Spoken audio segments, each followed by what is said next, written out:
remember, I am with you always, to the end of the age.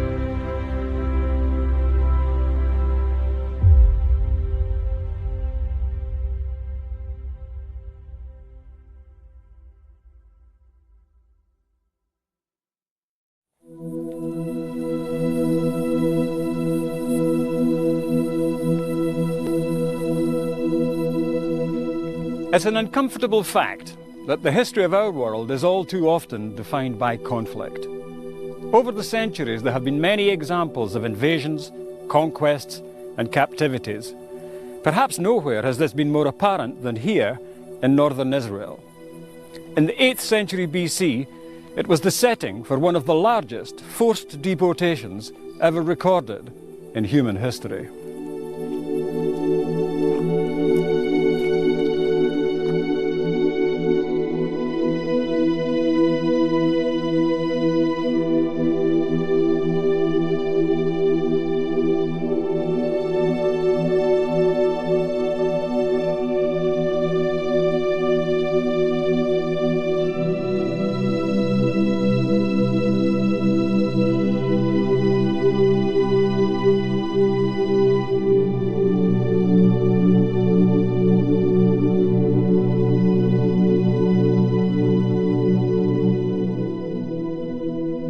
Almost 800 years before the birth of Christ, Palestine, then known as Canaan, was invaded by the armies of the Assyrian Empire.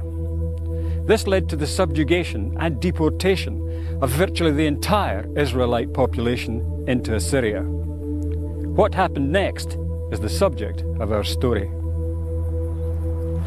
Following their deportation, this huge number of Israelites, taken captive by the Assyrians in the 8th century BC, became known to history as the lost tribes of Israel, not just because they lost their homeland, but also because they lost their Israelite identity. The subsequent decline of the Assyrian Empire enabled these lost tribes to begin their migrations, journeys that would take many of them out of Assyria westward into Asia Minor and Europe.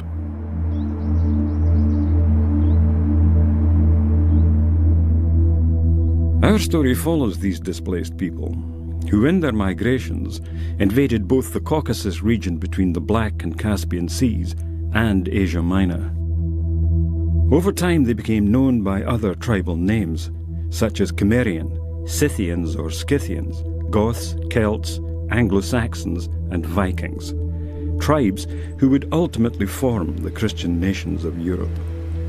The untold story of this large number of people who formed the lost tribes of Israel should not be confused with the story of the Jews who lived in and around Jerusalem. They were only known by that name some 100 years after the people of the northern tribes were deported into Assyria. This is Auckland Castle in County Durham, in the northeast of England, home to the Bishop of Durham. It's here that some remarkable images tell us something of the beginnings of our story. These impressive figures were painted in the 17th century by the Spanish Baroque artist Francisco Zurbarán. They depict, in Spanish style, the biblical patriarch Jacob with his 12 sons, who gave their names to the 12 tribes of Israel. But how did these paintings, which represent characters from the Hebrew Old Testament, come to be here in a County Durham castle? Zurbarán, or Thurbarán, as some people call him, painted the pictures, the 12 tribes of Israel, and they were on their way to South America, and they were stolen by, as we believe it, British pirates on the high seas, and they then found their way back to Portugal, and at that point a British dealer bought them, and the Bishop of Durham at the time, Bishop Richard Trevor, had a particular reason to buy them. And he wanted to very much support what was sadly difficultly called the Jew Bill that was going through Parliament. And as an act of faith and an act of witness about this, he bought these Zurbarán paintings depicting the 12 tribes of Israel, and he hung them in this room, the long dining room. They tell us that the tribes of Israel, that the sons were important. They were part of our whole heritage. Christian people have a Bible which includes the Old Testament and the New Testament. The New Covenant that Jesus came to tell us about, God's New Covenant, was from the Old Covenant given to the people of Israel, the chosen people, and that they would be in God's favour. They were God's chosen ones to do his will and his work. And Jesus, we believe, came to tell God's chosen people of God's will and purpose in the New Covenant, and he did that eventually by giving up his life and dying for us. So what does the Bible tell us about Jacob and his 12 sons? Well, the Bible tells us that Jacob's name was changed to Israel. Quite a grandiose title. It means one that rules with God. Consequently, his 12 sons became the ancestors of the 12 tribes of Israel. Now, they also inherited an unconditional promise from Almighty God that their descendants would grow into a great nation and company of nations. They would spread abroad to the west and to the east, to the north and the south, that in them all the families of the earth will be blessed. And they were also given possession, title deeds, if you like, of the land of Palestine, which at that time was known as the land of Canaan. But the occupation of that land, that's the right to actually occupy it, was contingent upon them implementing in their national life the laws that were given to them by the prophet Moses. Now, each of the tribes inhabiting the land were given a portion of territory. And the territory was split between the tribes, each one except the tribe of Levi. The Levites were like the public servants of the time. They were teachers, they were scribes, they were priests, they were lawyers. Joseph's territory, however, was divided between his two sons, Ephraim and Manasseh. They were the birthright tribes. They were the ones to whom this great promise of being a great nation and a company of nations essentially applied. Now, in the course of time, the nation of Israel was divided into two distinct separate kingdoms: Israel in the north and Judah in the south. So distinctive was this separation that they each had separate monarchies, and from time to time they were at war with each other.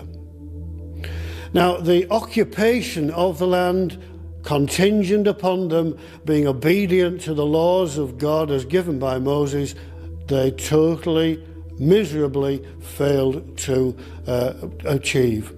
And ultimately they were evicted from the land.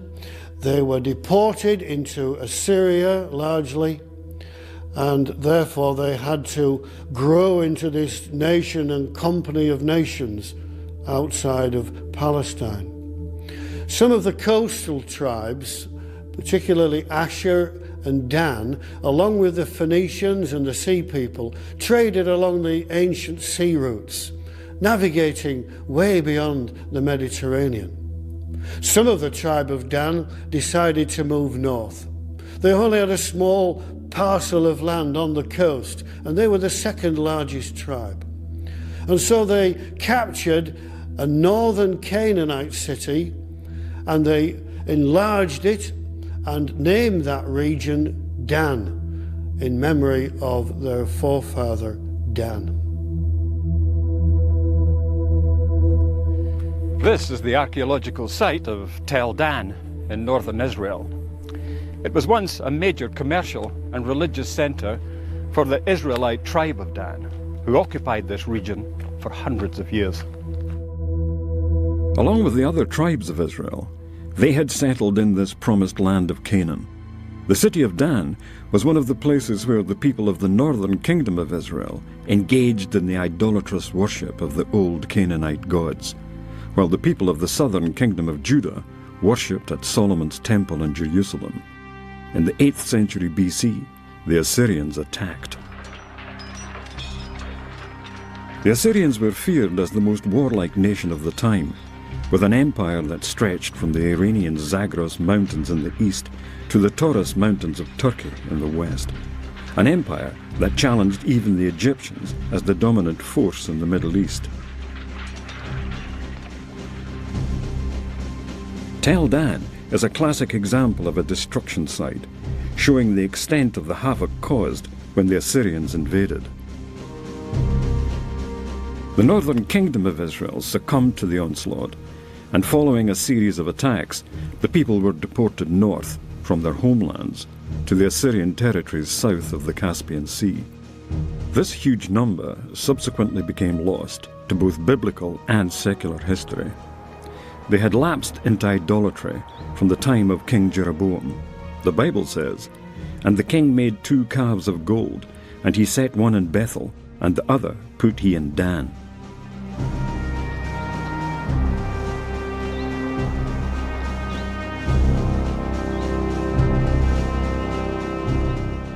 Following the division of the kingdom of Solomon, King Jeroboam established a cult at Dan as an alternative to the one at the temple in Jerusalem. He placed a golden calf in the city and built a high place. This high place was originally built by King Jeroboam of Israel in the 10th century BC, but not for the worship of the God of Abraham, Isaac, Jacob, and Moses. Ultimately, this place was destroyed by the Assyrians and the people deported.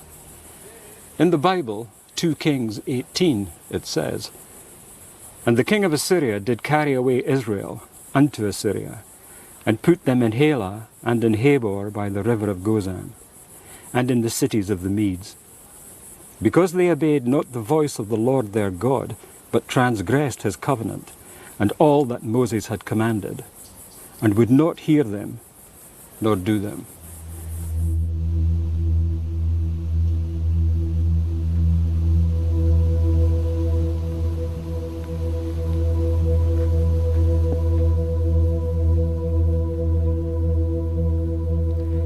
Tel Dan was only the beginning of a campaign that would leave Palestine devastated.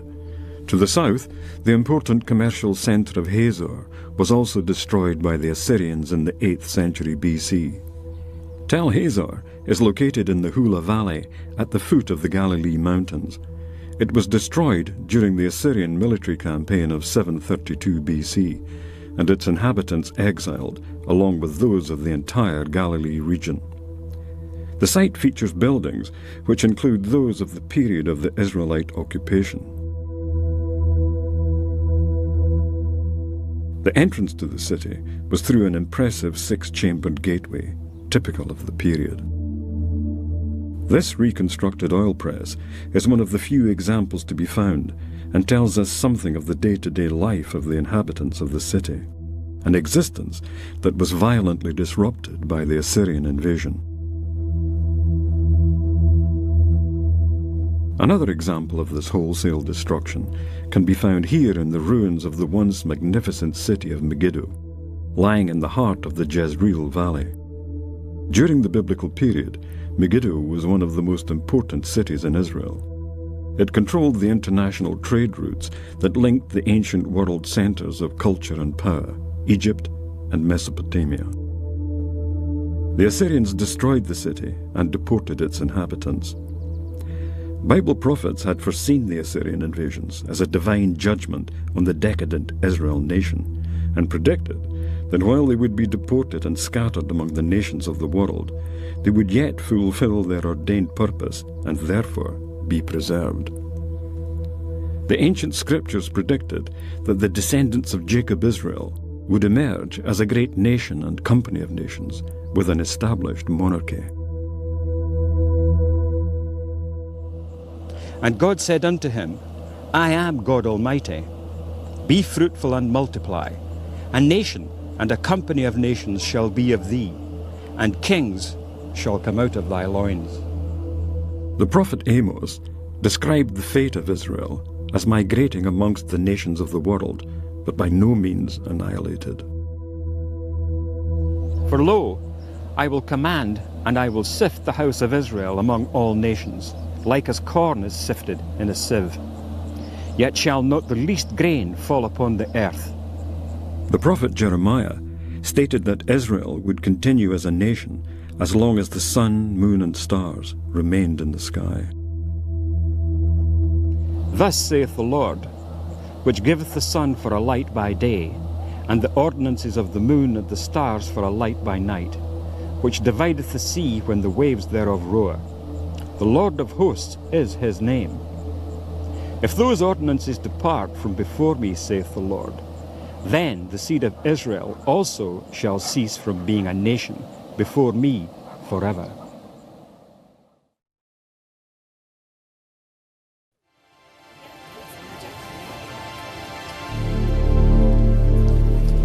The British Museum in London holds many of the world's great archaeological treasures, including some which illustrate our story.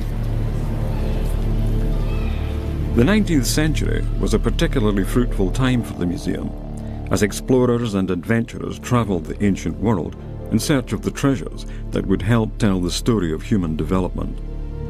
One of the sites of particular interest was the Assyrian capital, Nineveh.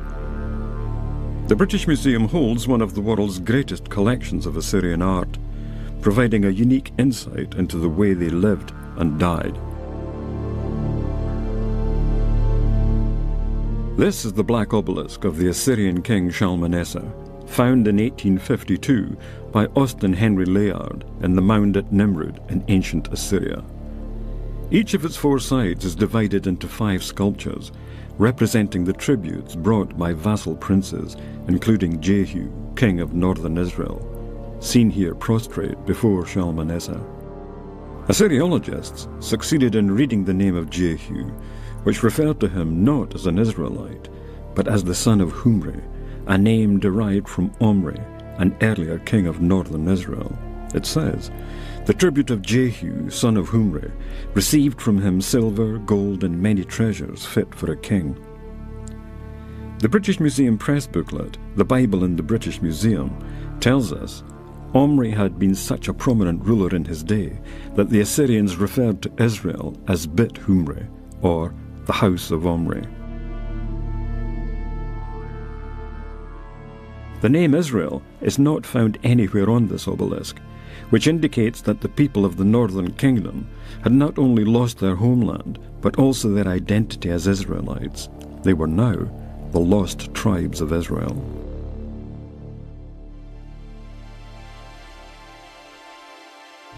These images help tell the story of how, in the course of time, successive waves of Assyrian invaders systematically deported the people of the northern kingdom of Israel northeast across the Euphrates into Assyria. To make matters worse, not only did the Assyrians deport the people of the northern kingdom of Israel, but a later king, Sennacherib, decided to invade the southern kingdom of Judah, where, in a bitter and cruelly fought campaign, he captured many towns and cities.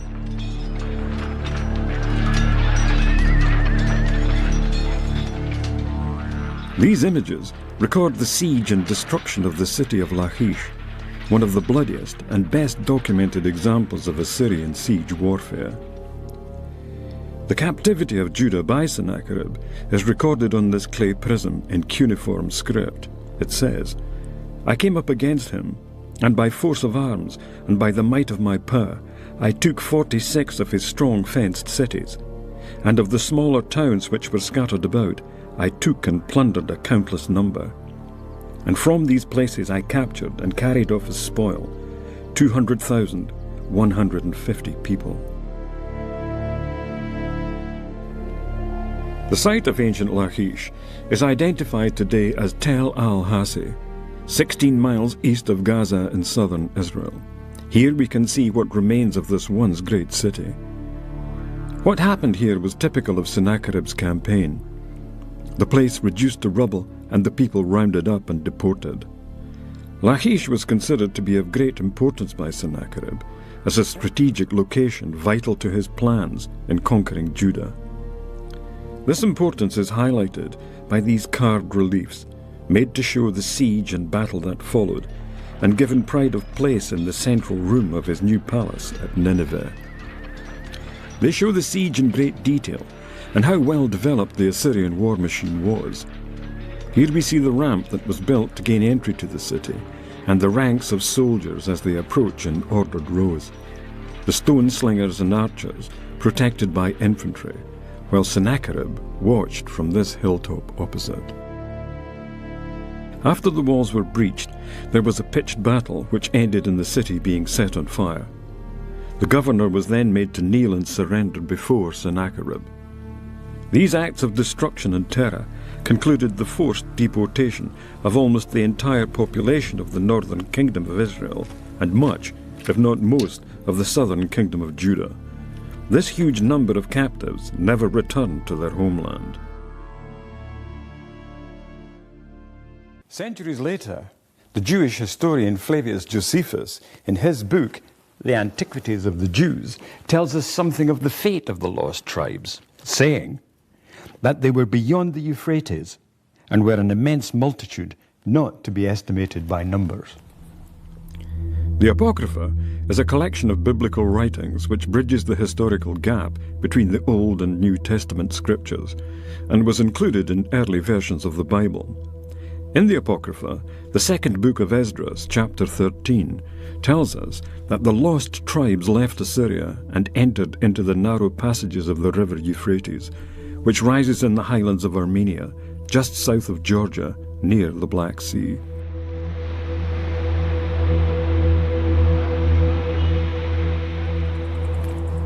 This is Tbilisi, capital of Georgia, on the banks of the river Kura. The Silk Road ran through here, giving the city great importance as a trading centre. It's also of vital strategic importance, situated south of the Caucasus Mountains, guarding the pass, which is the main route to the north.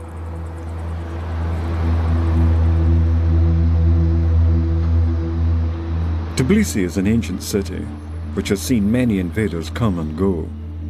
For the people here, the story of the migrating tribes of Israel is one with which they have long been familiar. It's a common knowledge for people of Georgia to understand that Israeli tribes came some 26 centuries ago, and some of them went away, and some of them stayed here.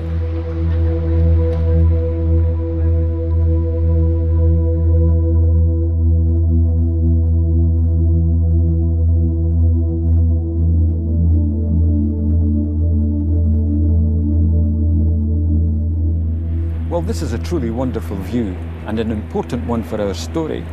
For it's here that the migrating tribes who travelled up the river Kura stopped at the village of Misrata, where some of them stayed and set up home, while others continued their migration north through the pass.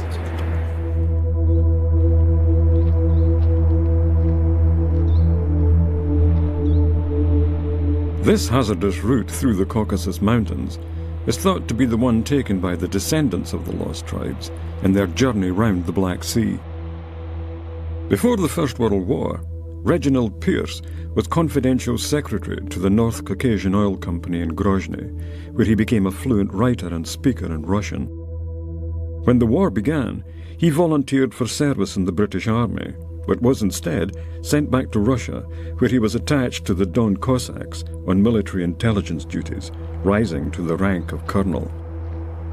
His experience in working with the Russians in the Caucasus gave him unique access and insight into this strategically important part of the world.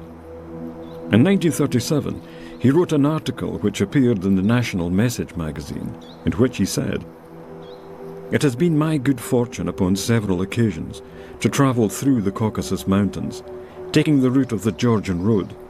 This is one of the two highways through the mountains from south to north, and is known in native legendary and song as the Pass of Israel."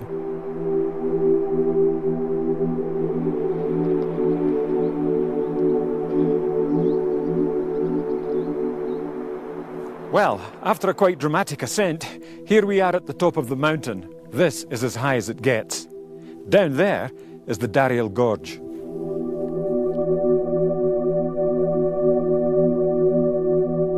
Colonel Pierce went on to observe that having passed successfully over this, the real ridge of the pass, Israel were faced with the descent into Europe.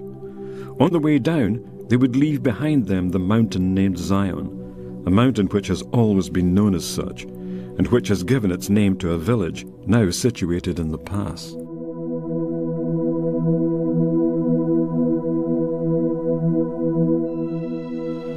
Well, here I am in the Dariel Gorge and in the village of Zion, where I'm perched rather precariously on the cliffs above the river.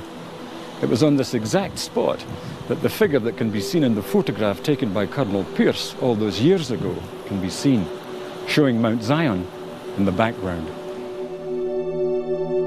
In another article written for the National Message magazine in 1946, Brigadier General Sir Standish Crawford, on a journey through the pass, observed that the Russian car driver is a fatalist, and in Tsarist days it was not an uncommon sight, on looking over a bend in the cliff, to see the wreckage of one or more cars in the abyss below until the winter floods washed them away. It is this abrupt descent by the Argarva River which is known locally as the Gate of Israel.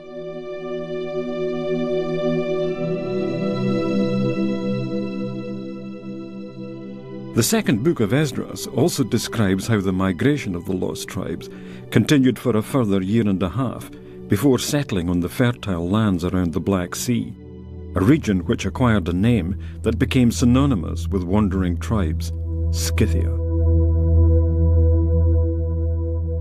Although numerous Scythian burials have been found in southern Russia, the earliest were found at Kalermes in the Caucasus and Sakis in what is now northwest Iran. This corresponds with evidence found in contemporary Syrian texts and is the same region to which the lost tribes of Israel were deported. The Jewish Encyclopedia outlined several theories as to the fate of the lost tribes, in particular that the identification of the Scythians with the lost tribes is because they appear in history at the same time and very nearly in the same place as the Israelites removed by Shalmaneser. Another people related to the Scythians were the Cimmerians, who have also been identified as descendants of Israel's lost tribes.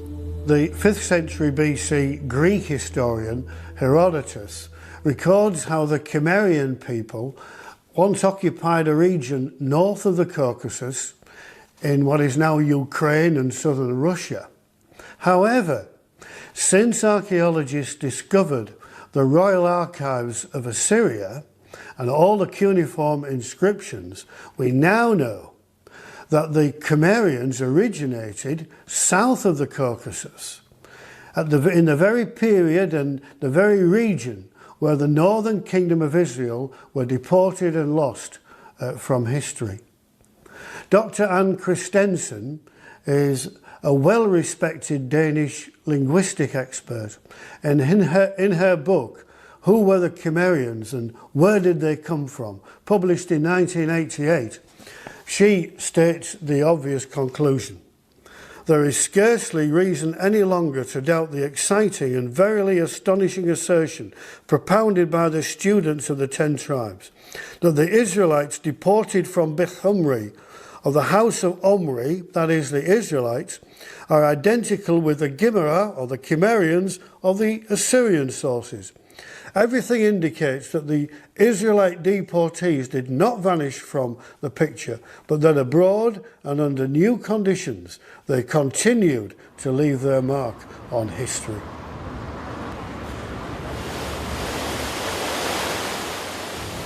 The Encyclopedia Britannica tells us that the Cimmerians invaded what is now western Turkey. So, while some of the tribes migrated through the Caucasus and across southern Russia into Europe, others travelled west through what was then Asia Minor to cross here at Constantinople, modern-day Istanbul. This is where east meets west. This ancient city occupies a unique location straddling the Bosphorus, the narrow strip of water that separates Asia from Europe. This strategically important location commanded the vital trade and military routes that bridged the continents. Many armies have passed through here, including those of the Persian king Darius in the 6th century BC, who, according to the Greek historian Herodotus, made a failed attempt to conquer the Scythians. He built a bridge of boats across the Bosphorus before leading his army north to the Danube. In the resulting battle, the Scythian cavalry and archers forced Darius to withdraw back to the Bosphorus, where he retreated into Asia, never again to attempt an invasion of Europe. This event underlined just how important this place was in crossing from one continent to another. The Cimmerians, in continuing their westward trek, would ultimately become known as Gauls and Celts. The 19th century scholar and antiquary, the Reverend Samuel Lysons, in his 1865 book, Our British Ancestors, Who and What Were They?, states that the Cimmerians, seeming to be Gauls or Celts under a different name, it is observable that the Welsh, a Celtic people, still call themselves Cymri. Not only did Old Testament prophets affirm that the lost tribes of Israel would be preserved in their migrations, the New Testament writers also recognized their continued existence and development. The Apostle James addresses his entire epistle to all 12 tribes scattered abroad.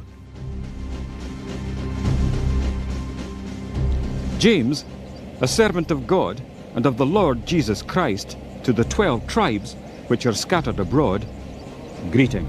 The Apostle Peter continues to recognize them as a chosen generation, a royal priesthood, and holy nation, and reminds them of the words of the prophet Hosea, that for a while in their Assyrian captivity they ceased to be a people, but are now once again the people of God. But ye are a chosen generation, a royal priesthood, and holy nation, a peculiar people, that ye should show forth the praises of him who hath called you out of darkness into his marvellous light, which in time past were not a people, but are now the people of God, which had not obtained mercy, but now have obtained mercy. Nowhere in its long journey to the Black Sea does the river Danube look more impressive than here at Budapest, the capital city of Hungary.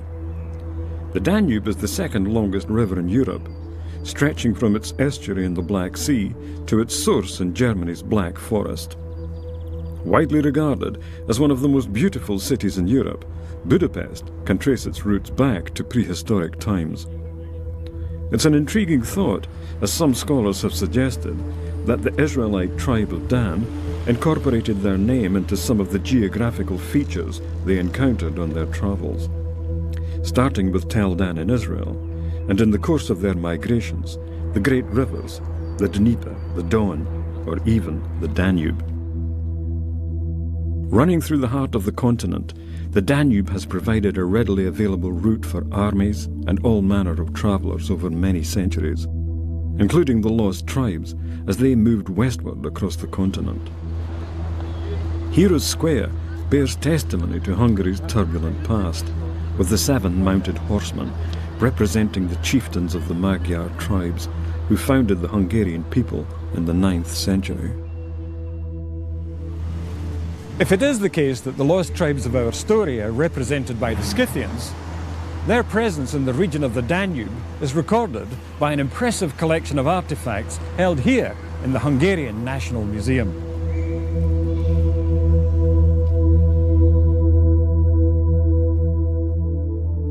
The Scythians built enormous burial mounds above their princes' graves and buried their dead with exquisite golden objects. Their precious metalwork was the zenith of nomadic art. This exhibition displays some of the most significant relics of Scythian art and culture, and tells us something of the daily life of these people. The Scythians were renowned not only for their military prowess, but for their advanced culture and craftsmanship skills. They also developed organized communities and a sophisticated network of trading relationships, particularly with the aspiring Greek city-states. The Danube was to provide the artery that would take the Scythian tribes into the heart of Europe.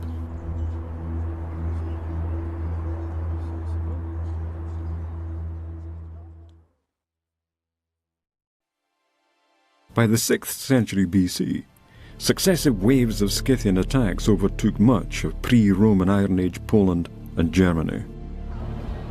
In the years since the end of the Cold War, what was East Berlin has undergone an extensive restoration program. The Brandenburg Gate is the architectural icon, not just for the city itself, but for the German people. The city centre has been returned to its former grandeur. Nowhere is this reconstruction more apparent than on this small island in the River Spree, on which stand the country's great museums. They hold many priceless archaeological artefacts, including those which tell us something of the Scythian presence in Europe. While the Scythian invasions were accompanied by much violence, there was another, more sophisticated side to their culture. In 1882, a hoard of Scythian treasure was found at the Iron Age archaeological site of Wetterschwelt on the German-Polish border. Some of the wonderful gold objects found there are on display here at the Altes Museum. Taking pride of place in the collection is this golden fish and sword found at Witteskovo. The exquisite craftsmanship of these items bear testimony to the advanced metalworking skills employed at that time.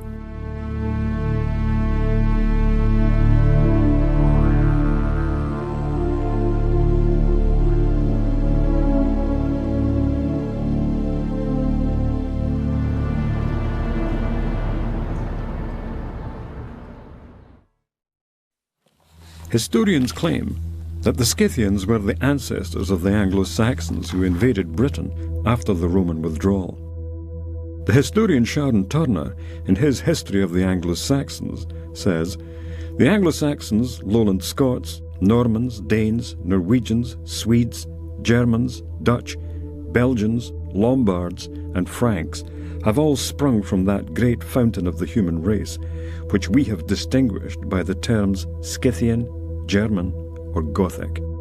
The Roman historian Tacitus and the geographer Ptolemy name the river Elbe in the lower half of the Jutland Peninsula as the places inhabited by the Angles and Saxons before they came to Britain. It's also interesting to note that the British historian Nennius, in his account of the arrival of Hengist and Horsa in England, states that messengers were sent to Scythia for reinforcements. It is therefore possible to trace our Anglo-Saxon ancestors back not only to northern Europe, but to South Russia, and finally to Media, where the Israelites were placed in captivity. In AD 410, the Roman Emperor Honorius withdrew from Britain with his legions, leaving the country at the mercy of invaders from Western Europe. With the departure of the Romans from Britain in the 5th century AD, the door was left open for the coming of the Anglo-Saxons. One of the first places they landed was here on the east coast of England, in what is now the county of Suffolk. Just a short distance from here is the archaeological site at Sutton Hoo, significant as one of the most important historical finds ever made in Britain. It marks the point at which the descendants of the lost tribes arrived on our shores, after a journey that had taken them hundreds of years and thousands of miles.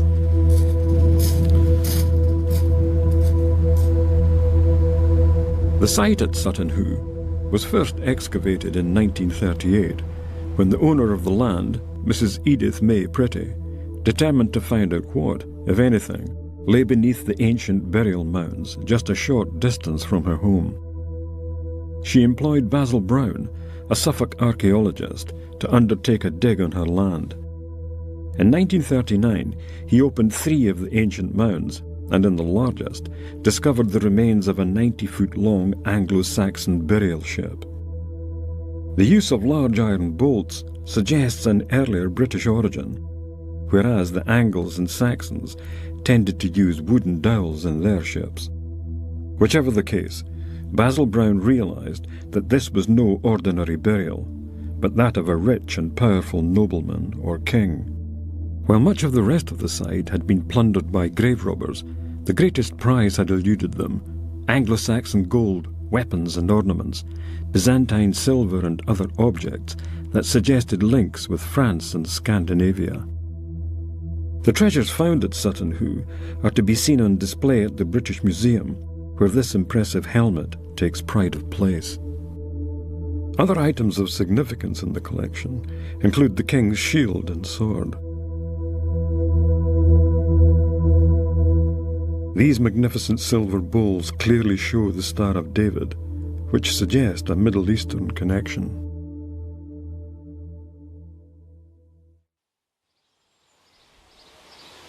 Escombe Church in County Durham in the northeast of England is one of the oldest, most complete Saxon churches in Britain.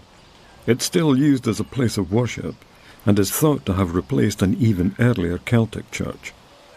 It was built from stones taken from the nearby Roman fort at Binchester and bears witness to the very rapid conversion of the Anglo-Saxons to the Christian faith. All the other Saxon churches have been utilised as barns or houses. This one has remained practically the same, apart from having a few extra windows put in the 19th century. And it was very important because it was built on a pagan site. Churchyard is round. We've got a sundial on the outside wall, which is two pagan gods, the god of the world and the god of the sea, that were worshipped here before Christianity spread. The native British came to be made up not only of the Cimmerian Celts and Scythian Anglo-Saxons, but also Vikings and Normans. Anthropologists, such as E.A. Freeman of Trinity College, Oxford, in his Origin of the English Nation, describes the native Britons as a union of various tribes of the same stock, which passed over from the old Teutonic mainland to grow up as a new people. In this film, we've presented the case for the identity of the lost tribes of Israel and their migrations across Asia Minor and Europe from their captivity in Assyria. As predicted by biblical prophets, this brought them to the new promised lands in Europe. The promises made to their patriarch Jacob are also fulfilled, with further migrations west into America, east into Australasia, north into Canada, and south into Africa. These countries, with their common law, based upon the biblical commandments, have inherited in their heraldry symbols which were once the property of ancient Israel.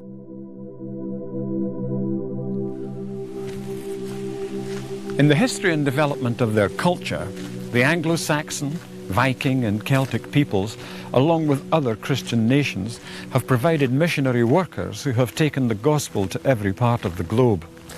Their efforts in providing health care, education and spiritual guidance have improved the lives of millions.